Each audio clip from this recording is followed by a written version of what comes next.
Welcome to today's webinar, Resolving Civil Chaos, Systems Change Proposed, featuring a sizzling presentation by Randal Adcock. Randal's the co-founder and president of Wayfinders Business Co-operative, a social enterprise here in Edmonton that provides a platform for a small business ecosystem. He's a big thinker, a standout contributor to the KEI network as a systems philosopher. I'm not sure that's how he sees himself, but that's my overview. And his career has spanned many years, 15 at least, in economic and community development, with a continuing interest in the many challenges facing humanity today. So, welcome to Resolving Civil Chaos, Systems Change Proposed. I'm proposing some ideas about facilitating a paradigm shift to a more realistic worldview based on system science, so a new, stable, yet progressive civil order can emerge. I hope you'll join me in carrying this out. So this is what we'll be talking about today. I'll give a bit of background about myself and Wayfinders Business Co-operative. I'll talk about the historical human conditions today that we're facing as humanity in our civilization. Look at the root causes through a systems lens, and then some possible points of intervention using systems lens, and then finally a call to action, followed by a question and answer. I have to say I'm an aspiring systems philosopher. I'm not yet proficient, but I've been working at it for many years over my lifespan, and from various different points of view: business development, economic development, community development, even personal development. And I'm not a mathematician, physicist, or a psychologist, where you might find other systems thinkers. And I might point out that I'm no genius either, so I'm putting this together the best way I know how. And with Wayfinders Business Co-operative, what we have here is a small business community or ecosystem, including nonprofits and other organizations, bring people together to do business and help each other succeed. We started this back in 2017. It's incorporated as a for-profit co-op in Alberta, but we're hoping to be able to scale up over the long haul to something much bigger. Now let's with the historical human condition. We need to understand that humanity is on a trajectory, and where we have been has a strong influence on where we are going. Who we are as a species has a strong bearing on who we will become and the communities and civilizations that we build together. You can think of our evolution as going back 1 million years or more. It matters little. Evolution is itself a form of intelligence that works through innovation or mutations, competition, and selective reproduction. It is intelligence writ large. And human nature has been shaped by millions of years of interactions with our natural environments. So we are designed to fit into particular niche environments. So we understand the path that we're on here, that our intelligence is who we are. And I must say that this is a sort of universal thing in my estimation, that intelligence is actually a process that works against entropy, creating and sustaining order against the forces of disorder.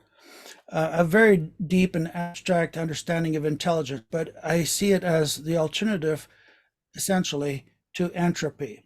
So it's critical to understand the central role of intelligence from individuals to collective intelligence in communities and civilization as a whole. Now, in today's world, I think we need to understand how our situation is shaping up. And I'm looking at a model here produced by the military-industrial complex for understanding global dynamics. It basically looks at the world in terms of volatility, uncertainty, complexity, and ambiguity. But it's useful for understanding how deeply we are in trouble. But let's start with a few definition of terms. What is a civilization? Well, it's a network of hierarchies. It consists of economic, political, cultural, social systems located in space and time. We can think of civilization as a network of hierarchies. So first, what is a network? Networks are organized laterally among peers. Every node in a network sees the other parts as parts of its environment. Hierarchies, on the other hand, are organized vertically with centralized control at the top. And ecosystems, like civilizations, are networks of hierarchy. So civilizations have subsystems. And this is the VUCA model that based on understanding the volatility, the uncertainty, the complexity and ambiguity of our world today. When you get 8 billion people connected and throw disruptive technologies into the mix, we have no idea how far behind we are in managing our collective civilization. And there's good reason to believe that things are degenerating and kind of out of control. These four scenarios, you might call them, volatility, uncertainty, complexity, and ambiguity, are not simply separate symptoms. They are actually forces at work that combine to create what we might call a wicked problem. So the VUCA wicked problem scenario can be overwhelming. As long as we are preoccupied with coping and treating the many diverse symptoms, the root causes are ignored. What is driving all of these trends? Could there be a few or even one underlying cause? Well, most people would think unlikely. It's easy to ignore the underlying root causes because they are seen as abstract, irrelevant, or speculative. There's a bias, especially under stress, to be concrete, immediate, and specific. And we've been all accommodating stress levels as we have been living through the last decades, constantly adapting and acclimatizing, but maybe we're actually a boiled frog. But the solution to the wicked problem could be difficult, even complicated, but it could be simple if we understand the root causes. Now, what people tend to do under stress when you don't know where the enemy is coming from, because the anxiety is all around us, when things that we don't understand conspire to create a background that is uncertain, volatile, etc. We have a tendency to instinctively make ourselves large. So the cortisol hormones kick in, our survival instincts turn us into lambs or sheep, forming herds in self-defense. Our imagination grow in fear when we see any enemy. We quickly leap from just a little evidence to giant, scary conclusions because we're very hyper defensive. All our background anxieties then get funneled and channeled to focus on that one enemy, whether it's real or imagined. So let's look at some of those root causes that we're talking about. If we understand ourselves as systems embedded in systems, we are composed of systems, but each layer of system creates an environment for component systems. These are all interdependent. And we can see from the diagram there that we are surrounded by a group that are in our immediate environment, a community a little bit beyond our immediate, and then civilization beyond that. I could have included the planetary biosphere even beyond civilization. They're all interconnected and interdependent. Now, what happens, a lot of people don't know this, but there's actually a universal scaling law that constrains everything. So there's a maximum size that a terrestrial animal can be, a minimum size that our little bugs can be, given their structure. Maximum size and minimum size are most obvious, but there are all kinds of constraints that are imposed upon us that most people aren't aware of. So one of them that you may be aware of in the business world is that there are economies and diseconomies of scale. At some tipping point, larger bureaucracies become less efficient and agile. Scaling law also determines that networks have both positive and negative network effect. So when negative network effects come in because a network is congested, it creates disruption, biases, and noise. And that is what I believe is at the root cause of all of the problems today. We have a level of complexity in our networks and our hierarchies that is no longer manageable. And so thanks to anthropologist Joseph Tainter, who looked at the collapse of complex societies, I've mapped out a little bit of the process as I understand it. Let's start at the top with development and progress up to a tip point where negative network effects take over and starts to produce the VUCA scenario, increasing anxiety, defense, chaos, conflict, leading to system collapse. And when the collapse happens, then we're thrown back into the Stone Age, as some would say, and a long walk back to a point of advanced development. So there are points of intervention if we know what we're doing, because all of these are, the outer circle here is driven by positive feedback loops. And what we need are more negative feedback loops to bring us back into a state of sustainable homeostasis in our society. If we're going to turn our declining human condition around, we need to be have more regulating or dampening negative feedback loops. These need to be strategically located to leverage small efforts into major paradigm shifts. So one of the concepts of systems theory is the butterfly effect, where a little difference makes a huge difference. If we know what we're doing, we could actually control a kind of reaction, creating cascading effects of civilization based on systems thinking. So this is basically how a control system works. You can think of a thermostat, for example, as a simple one. You set a goal and make decisions, switches basically, to assemble and activate the resources to produce a performance of some sort, which produces an outcome. And the information from the outcome is then compared to your goals, and that influences your next round of decisions. And this cycle is ongoing. This is pervasive throughout. This is actually the essence of intelligence. The feedback loops engaged in this make a system intelligent, self-regulating, goal-oriented. This is central logic that controls causation. It's cyclical causation, basically. So just for defining our terms a little more clearly here, we have two types of feedback: negative feedback that causes a convergence to goals, and that's what we generally like to see. But positive feedback causes an accelerating divergence from the status quo. Sometimes that's helpful. So when people are being innovative, they're actually taking the road less traveled and exploring new territories, like mutation in evolution. And that's not a bad thing, but you have to be able to pull it back. There has to be a more pronounced global negative negative feedback effect that brings things back to something that is sustainable and manageable. So what are we going to do about it? We need a call to action.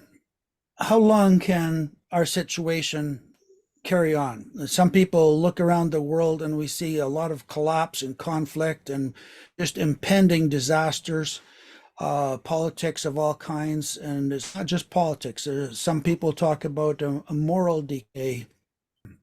It's not improving on its own. So what needs to be done? I'm proposing a systems framework moving from a linear, reductionist, and disciplinary lens, which has taken us pretty far in our world of science, to a more holistic, non-disciplinary lens, systems thinking. And what does that mean? Well, it means some kind of facilitated augmented intelligence. So we're not really leaving out artificial intelligence. We need it. But we need to be able to create a platform that is accessible and well organized, data driven, value driven, ethically aligned, and scalable. So within the Wayfinders Business Co-operative, for example, we're capable of creating local chapters in a federation that is scalable to global proportions. We need to reframe our worldview from linear and reductionist to holistic and systemic understanding. One of the tools that's important is a systems interpretation of the learning process. So it's widely known as ADKAR, learning system or learning model.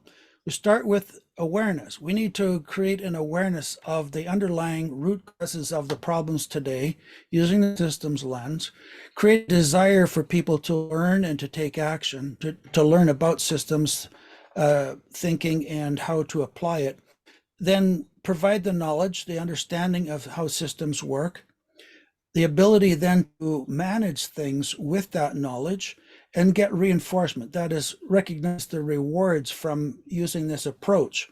And it's a self-improvement cycle that goes on and on. Basically, as learning is never ending. I've been in contact with some other systems think tank institutes and centers for research on collective intelligence. So I'm asking them to share their best practices as a starting point for us, and then tap into that network of organizations that are like-minded. Now, it's not just about systems thinking, it is about systems doing. That's why we need a supportive ecosystem intelligence infrastructure based in the web, a platform that enables people to access, learn the tools, the trades, so they can manage their small businesses or community economic development or regional economic development and beyond. And to do this with the appropriate resources. So we're creating a kind of a collective intelligence ecosystem. And so there you have it in a nutshell. Thank you very much for your attention. If you want to contact me, you can contact me at randaladcock@gmail.com. We have a visitor introduction for our Wayfinders Business Cooperative at www.lending.wayfindersbusinesscooperative.ca. And we also have our business resource center that provides a lot of information about business and local economic development and other related topics, including some systems thinking information. And so that is that, and we can now go into a question and answer session. Okay, thank you, Randal. That was very informative. Thank you for the development of PowerPoint. It helps us a lot, I think. Are there any examples of these so-called learning ecosystems as you envision? Wouldn't World Economic Forum say that's what they are? Wouldn't a political party say that's what they do? How would you know one if you saw one? Well, it's good. I mean, I have a master's degree in community development, and I studied communities and development and cults and communes and all forms of human organization. And there are similarities and differences across the board. The WEF, for example, is trying to do something similar on a global scale.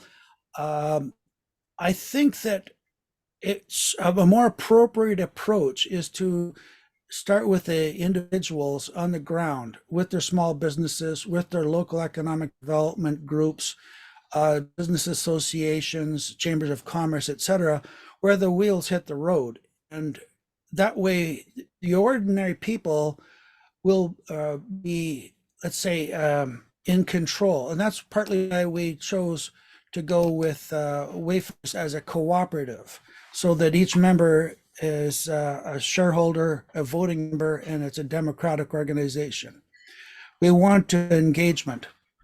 So you define civilization as a network of hierarchies. Do you envision Wayfinders, for example, as if it's an example of a bottom-up?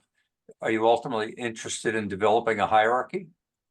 Well, yes. I mean, throughout nature, hierarchies are needed for coordination, and it could be based on a social hierarchy, like a bureaucracy, but it could also be based on a hierarchy of ideas that are shared.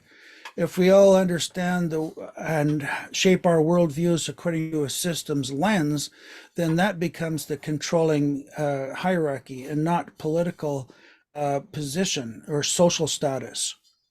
You're assuming a high level of civil behavior among people in these hierarchies, that they won't become competing hierarchies, grabbing for one another, and the give and take that we're so used to in our capitalistic world that we exist in today. And I'm not dismissing that. I think a certain degree of chaos and conflict probably keeps us curious and dynamic. But are you after a utopia that's just calm and peaceful, like your background and your image? Well, I think that you can't stop progress. Well, you could set it back. I mean, if we don't get some kind of control over the way things are shaping up, we could be thrown back into the Stone Age type of environment where we'll be forced to go local because that's where the food is. But I think that what we need to do is kind of create a roadmap of migration from the current situation to something resembling utopia. But, utopia is nowhere to be found. It is basically like science doesn't produce final answers. It's a process. It's a progress. It's an effort to get closer to the truth, knowing that you will never actually get there 100%. So you frequently use the term we. We need to, we should. Who is the we? Where's it going to come from? Where's the leadership, the inspiration? Well, I'm hoping that among the people watching this today, maybe viewing it later, people will come forward and offer to help in whatever way they can. This does have to be a collaborative effort. There's no doubt about it. I think that right now the world is pretty fragmented because of that background anxiety. The first step is to understand that there are some root causes that we can come to understand, and that is based in the essence of intelligence, those feedback loops that I've been talking about. We come to understand that a lot of our anxiety is from the negative network effects, the information overload, the noise, the misinformation and disinformation. If we understand that there are root causes there, then our anxiety level comes down. We become less defensive. Then we can start to collaborate and find common grounds to build a future together. My background, as many of you know, is brain research. The brain is in constant turmoil. You've got emotions in conflict with cognitive thinking, and yet the brain somehow resolves that conflict that we live on an ongoing basis in making choices and decisions and trying to find that homeostasis. There's a system we all live in. And to some extent are familiar with that chaos. We, unless we become mentally ill, we resolve it, and we resolve it in a world that we perceive as chaotic, or we seek out peace.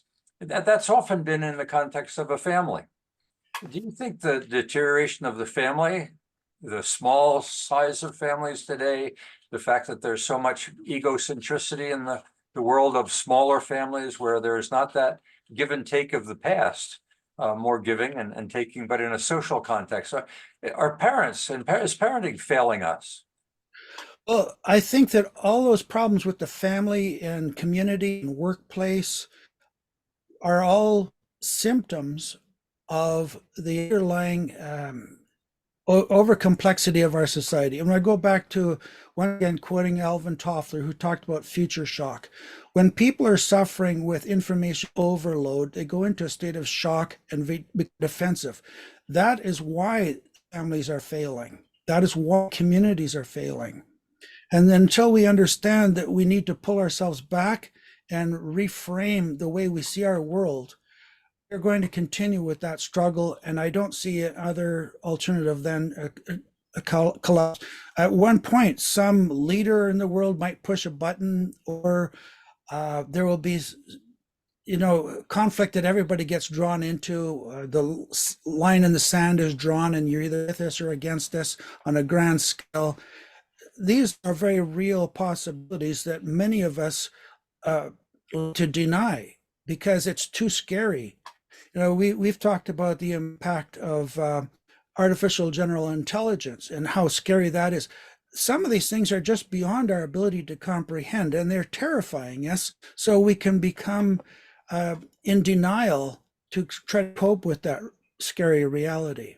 Yeah, I think we've acknowledged in many of our series that this public-personal clash, whether it be driven by technology or driven by the array of forces and sources of change that we all are living in and hearing about today, that maybe we couldn't hear of until public media emerged and the internet arrived, that even families are, as an institution, suffering through this. And I think that's your point. So you certainly see a high array or a high level of chaos that is creating enough anxiety to say, we've got to change big time.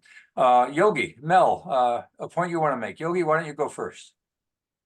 So my question, how do we know that your long problem list is in fact longer than in the past? So for example, we used to have lots of conflict. We still have conflict. We used to have a lot more starvation than we do now.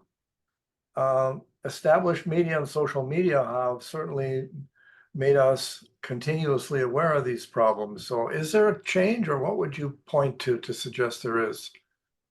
Who was is it Steven Pinker who was talking about all the good things that have happened? Yeah, so you can make the case, and I don't mean to be, let's say, Chicken Little or the boy who called wolf. I mean, but at the same time, we don't want to be Pollyanna looking at the world through rose-colored glasses. And yet, emotionally, we do. We can't avoid it. And maybe some of us go from one mood to the other and see the world differently. I think that, to me, there's mathematical certainty that on the current path that we're on, things are just going to get more complex. And it's going to get more information overload. We're going to not be able to adapt. And we're going to continue withdrawing into ourselves. Suicide rates will be going up, and depression. Our healthcare system will be overworked, and the criminal justice system will be it'll be swamped, and systems will collapse one way or the other. Well, further to that point, and we addressed this during the homelessness series, is if homelessness is a symptom of something, what is it a symptom of? And we talked about the failure of the welfare state, that people dropping out of corrections, people dropping out of child welfare, people dropping out of the education system, that these systems that were supposed to help individuals make transitions that were personal in a world that expected you in making that transition to learn are failing. So something is very close to home when you look at homelessness in your community and ask, is there really chaos among us? There's something going on that we haven't witnessed in the past. Yes, Randal, thank you very much. And I accept your premise. I went on your website earlier today, and I found it interesting. You had identified, I think it was about 65 different civilizations that have collapsed, Egypt, Roman, Empire, Greek Empire, and so on. What have we learned about the stages of collapse? I mean, how does a civilization slowly deteriorate? What evidence might there be where you see this either in a health system, an education system, a transportation system? I mean, elements of a housing system, obviously, right now, and so on and so forth. But civilization being a construct of a series of ecosystems, where might you begin to see the first evidence of this kind of collapse taking place? Well, that's a good question. And the idea of economies of scale have been around for many decades, starting in, manufacturing in the 1800s, as far as I know. But fewer people talk about diseconomies of scale. But it is a well-known phenomenon, and you can point to giant global corporations that are just lumbering along like dinosaurs. They're not very agile or adaptive or innovative. And they actually at some point they become less efficient. So there's a diminishing return on investment. Well, Joseph Tainter wrote a book back in '89 called The Collapse of Complex Societies. He's the anthropologist who looked at the archaeology of different civilizations and concluded that many of them just couldn't manage the complexity. So they had internal strife and breakdown, and people were dissatisfied. Many times there was no conflict, was no drought necessarily. It might have been a triggering event, but it couldn't get managed. People walked away. And you see a parallel today with preppers, for example, who just they're ready to hit the road, the grid, so to speak, and head for the hills, guns in hand. there are people, quite a few people doing that. But I think there's other signs, like we've been talking about with homelessness. This is another sign of the breakdown of our system. We're not able to serve our own people. But you have to be somewhat of a big abstract thinker to be able to put together all these different symptoms and say what's the underlying cause. Good. One of the observations we've had over time throughout these webinars is that systems often emerge with some external vision or external objective, but ultimately through entropy and through size, if you will, they become self-serving. Unions are a perfect example, initially formed in order to serve clients, but ultimately formed to survive. So when systems are confronted with survival, it seems they're in the later stages of their evolution and must ultimately collapse. And the point that we've been making is they ultimately collapse because the very person that they were designed to serve ultimately revolts. Right. And I think you'll see this when there's so many layers of disconnect or filtering between the top of our hierarchies and the people on the street. We've lost trust in our institutions, and institutions have lost touch with the requirements of the stakeholders. Do you see tribalism emerging where people do seek out networks?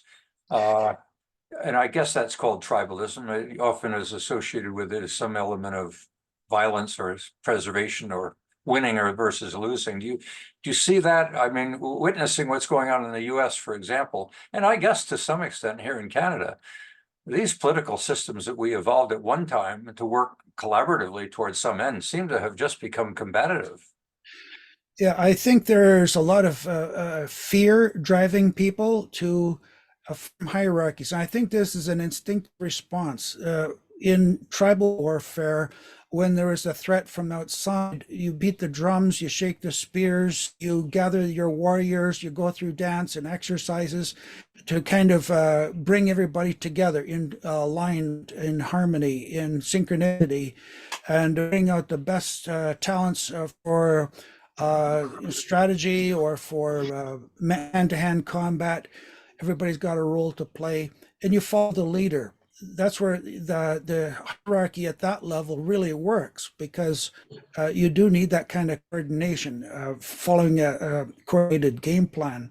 And so instinctively, we're looking for allies like that right now. And so it becomes aligned with, either the collectivism or individualism, politics or identity politics, whatever it is. But people will latch onto one, let's say, party or group or movement or another, and they throw themselves into it. It becomes part of their identity, and it gathers momentum.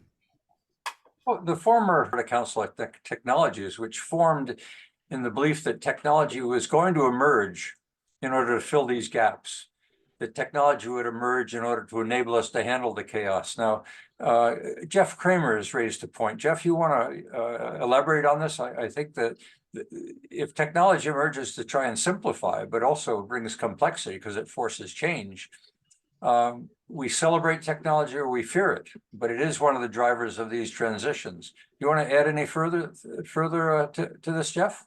Well, yeah, per my note, how many of us could repair a car, and yet, it's easy enough to go in there, turn a key and drive down the road.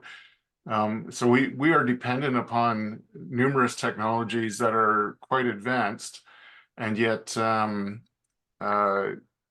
few of us have the capability of even repairing a vehicle, let alone building one from scratch. So we, as a society, we build on these things and build up these structures that support our society, and yet the vast majority of us don't understand how they work. And unfortunately, not only do we not have the understanding for mechanical things, it comes to societal things too. And then, like in a democracy, which I agree with Winston Churchill, it's, despite all its flaws, it's still the best form of government.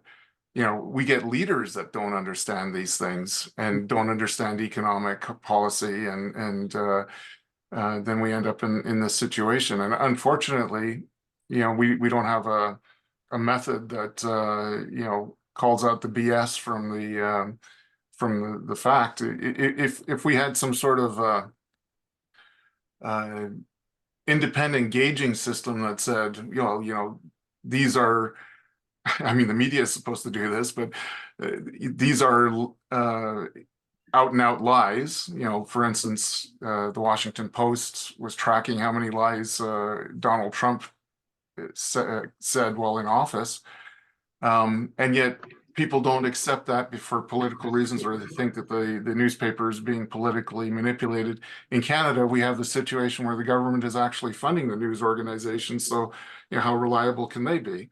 So our systems of communication, public communication, if you will, are themselves experiencing chaos. Absolutely. And then social media, which, I get a lot of information from social media, but it's geared up for profit for the social media companies, and whatever's controversial and disruptive is what's promoted, because they know that's going to get more eyes on it. So we dealt with that in the editorial of the last newsletter. I think the comment was, when the ordinary becomes extraordinary.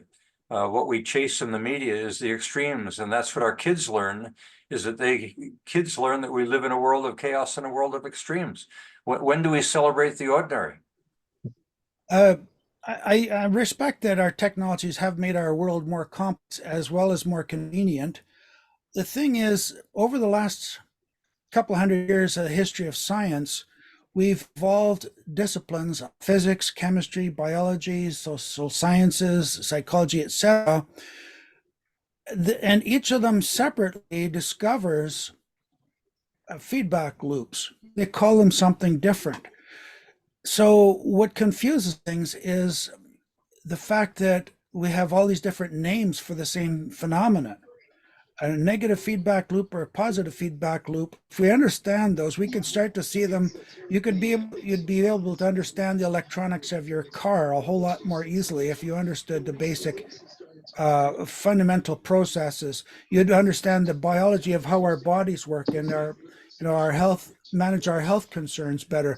We'd better manage our ecosystems if we understand these feedback loops. So what I'm saying, in a way, is it sounds esoteric in a way, all this systems theory and so on. But in fact, it's a way of simplifying the way in which we understand every phenomenon around us. The battleground today, politically and otherwise, seems to be between these personal and public forces that are clashing. The personal forces saying, I want freedom. The public forces said, we want collective peace. And we need to empower our institutions in order that we can ensure your freedom.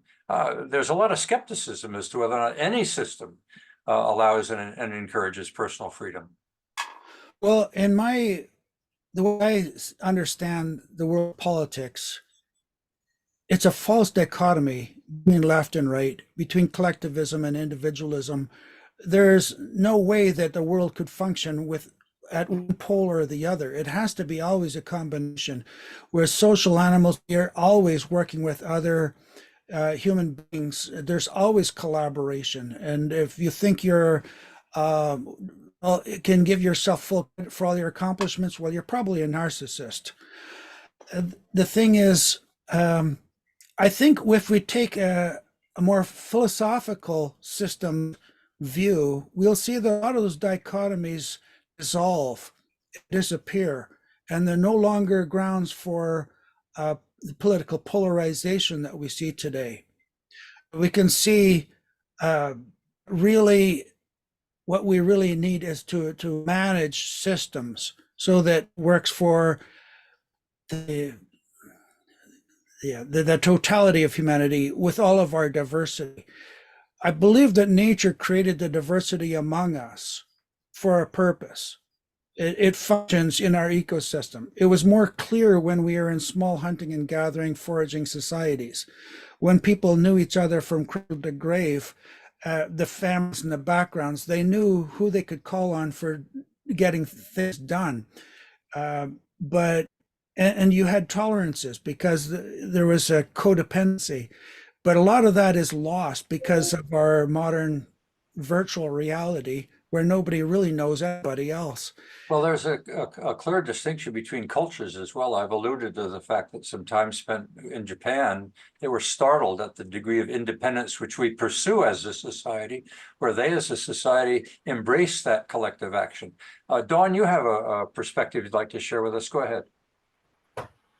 Yeah, I think going back to what Randal was saying about getting people to work together, there's certainly some good examples of communities of excellence where you get industry sectors together to work to become more high performing, and even a few examples of nations going that route. And more often we see it with organizations. It's I think overall it's really challenging to get collective groups to work together more so these days, because I think of the trust factor, the power, the control, the money, some things that some people are more interested in. But I think if you can find a common aim that everybody agrees with, and they can see that there's mutual benefit, you're halfway there. But I do, I don't know, I worry about it these days. About the will. And because of a lot of the factors Randal has been exploring, and the chaos that's out there, and the tendency of, characteristics of some people. So I think the trust factor is really big, the common aim, the mutual benefit. If you can kind of lock that down, you might convince some more people to work together towards a common end. Well, that working together, I mean, at the end of World War II, the world came together and said we need a United Nations. And it was led by the leaders of the time. And those leaders came together and they're adversarials today, but they came together to form an entity. There was an effort, Randal, there to bring peace and harmony to the world, to use it as a source of ensuring security.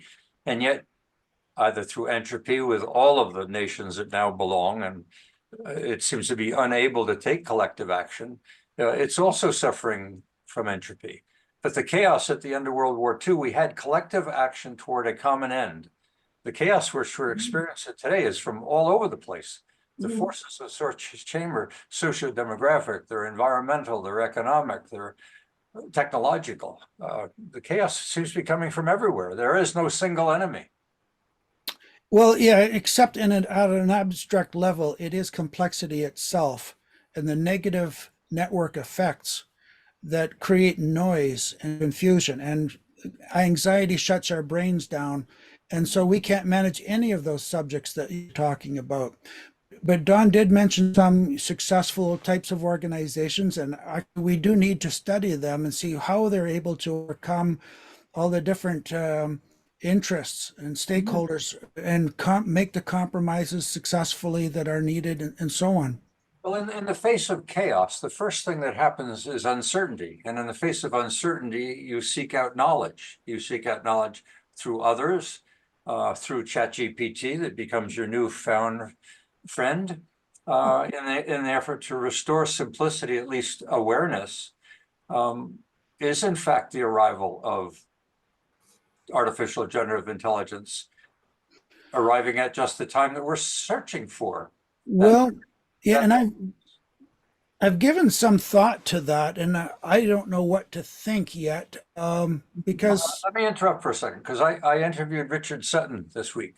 oh, And it wasn't meant to be an interview. It was meant to be just a chat, actually. And it turned out to be just exactly that. We really didn't have an agenda. We explored a range of ideas, but he and I differed in one respect. He thinks that the emergence of artificial general intelligence is going to lead to control. And I was of the belief that it would lead to more personalization, more capacity of the individual to maintain their freedom and to maintain themselves. We differed in terms of the evolution of artificial intelligence. What are your views? well, the thing that kind of drives my hope for artificial general intelligence is the fact that human nature has failed us when we scale up. When we go beyond the small community where people know each other, we just start to generate narcissists at the top. I mean, they actually undergo hormonal changes in oxytocin and cortisone and testosterone and endorphins and so on that make them very narcissistic. It's not everybody, but there's this tendency. And so it's not so much that I have hopes for artificial general intelligence as a kind of a arbiter in human affairs, but it's my concern that we haven't been able to find a way to manage ourselves effectively on the grand scale. Yeah, I guess early in your presentation, Randall, which is great, you had made a reference to something you called the human condition. Back in 1950, well, 65 years ago, 1958, there was a book that was written called The Human Condition, and it said it was it focused on a wide-ranging and systematic treatment of what the author, who was Hannah Arendt, called the active life.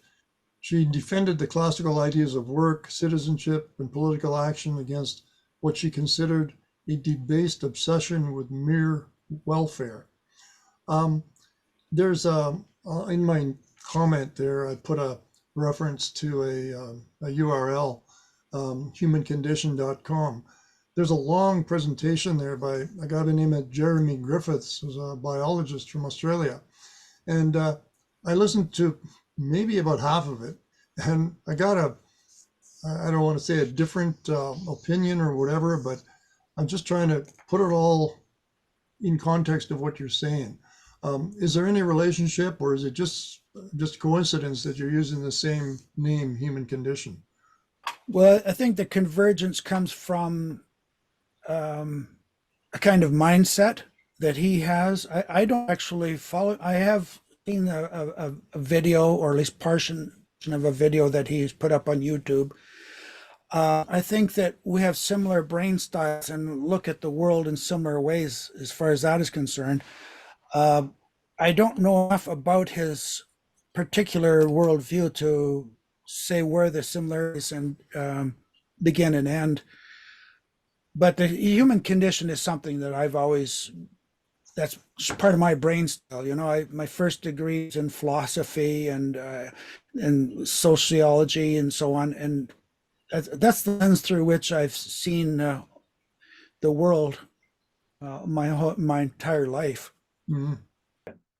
Yeah, Randall, I want to just talk for a minute about the issue you raised about knowledge expanding exponentially, and I very much agree with that, and that adds to the complexity. So if you took an individual living, 300 years ago in England, they knew a little bit about farming and markets and, a little bit about religion and so on.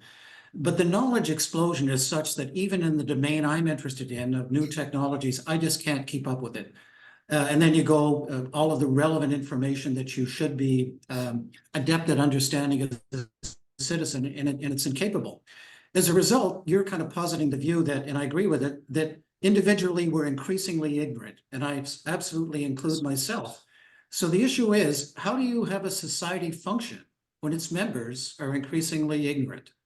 And to me, this then leads to, Jeff Kramer, I liked your thing about who understands how to fix a car today with all the electrical circuits and so on. Maybe you could do it back in the 50s and 60s, but good luck today. And so we're really dependent upon trust and trying to deal with people and organizations we know. And I'm wondering if, Randall, that reinforces your idea about, you almost had a franchise model that you were looking at in terms of small communities getting together in terms of sharing information and dealing with some of the challenges they have. Would you agree with that? Well, it's interesting. I've been using ChatGPT for every day, several hours a day, trying to tap the knowledge of the world for several months now. And I was introduced to the idea of fractal cosmology. The idea being that there is an underlying order that repeats itself and creates all of the complexity in the universe. Now, it occurred to me that in order then to understand the universe, we need a fractal intelligence. And not only that, we need to construct a knowledge base that is organized as a fractal. So I didn't talk about it today because I thought, well, I'm no expert in this and I don't want to just blow anybody's mind. But it seems like there's potential that there could be a master fractal in the universe, and it might relate to unified field theory in physics. I don't know. It is possible there's an underlying simplicity that explains all the complexity. And when we understand those root metaphors or fractal components, and they turn out to be components of system science or system theory, then we have the key to unlock the knowledge of and the order of the universe. I wonder, as we're near a wrap up here, Randal, if there's a metaphor of what we're facing here. Einstein spent much of his life searching for a unified theory in order to bring Newtonian physics and quantum physics together. I've spent a large part of my life trying to figure out how to rationalize public and personal behavior in the belief that there's got to be some way to bridge this. And I think that's really what you've been wrestling with, and what we, through the theme of the clash of public and personal interests, are trying to find is whether it be an institutional solution or simply a level of awareness or a new technology, that somehow we must be able to bridge the chaos that when these two systems, the personal systems and the public systems, clash as they are today. We're seeking an answer. And maybe there isn't an answer. Maybe it's the give and take of life and that ongoing struggle that we have between what we want and what others want, or what I want, what others want. But I've certainly enjoyed your session. I'll give you the last word, and then we'll wrap it up. I think one of the most important things I learned when I was a teenager, that I was a natural meditator, and I came to the conclusion, I had listened to Martin Luther King's speech about prejudice, and I asked my mother, what's prejudice? She gave me her best thought and told me to go to the encyclopedias, and then I meditated on it. And I came to the conclusion that the only thing I know for certain is that I exist. It's the same conclusion that Rene Descartes came to, told my guidance counselor, and he put me onto the humanities path instead of technology, where I was rooted in my family. But I came to understand that really knowledge and learning, it's really a progressive approximation of reality. We never get there. And just be comfortable with that. It doesn't change anything. It gives us a better appreciation and an open-mindedness, a receptiveness to learning. And understand science never comes to final conclusions. And the moment we think science has stopped, then we have stopped learning and thinking. We need to understand that we are intelligent beings. All life is intelligence. And we need to understand how to leverage that intelligence, extrapolate our natural processes with systems thinking to expand and share that in a collective intelligence. Maybe it becomes augmented by AI, but I think that's the way we need to go. I invite you all once again to join me in this effort. And maybe if you feel the world is troubled, this being constructive in this way help you feel better about yourself, and we can together build a better world. Kumbaya. Thank you.